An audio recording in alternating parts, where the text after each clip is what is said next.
राज्यामध्ये अलर्ट जारी करण्यात आलेला आहे। घराबाहेर पडताना काळजी घ्या, कारण राज्यात पुढचे 2 दिवस तापमानाचा तीव्र वाढ होणार असल्याचं कळतंय। राज्यात 5 जिल्ह्यांना उष्णतेचा येलो अलर्ट देण्यात आलेला आहे। मुंबईसह कोकणात उष्णतेची लाट वाढण्याची शक्यता आहे। मुंबई, ठाणे, पालघर, रायगड आणि रत्नागिरी या जिल्ह्यांमध्ये नागरिकांना उन्हाच्या चटक्यासह उकाड्याला सामोरं जावं लागणार आहे। विदर्भ, मराठवाडा आणि उत्तर महाराष्ट्रातील जिल्ह्यांमध्ये उष्णतेचा प्रभावही जास्त आहे।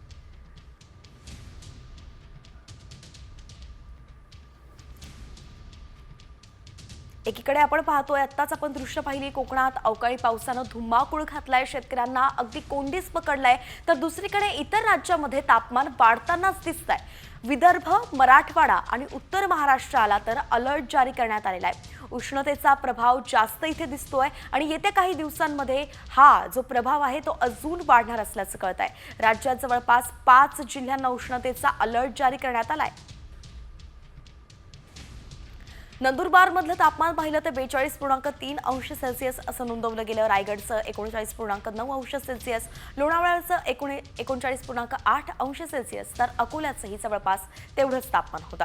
सोलापुरात 39.4 अंश सेल्सिअस, पुण्यात 38.7 अंश सेल्सिअस, मुंबईत 37.7 अंश सेल्सिअस आणि रत्नागिरीमध्ये 38.2 अंश सेल्सिअस होतं।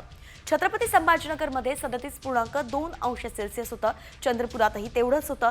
महाबळेश्वरमध्ये 31 अंश सेल्सिअस होतं, तर माथेरानमध्ये 36 अंश सेल्सिअस तापमान नोंदवलं गेलंय।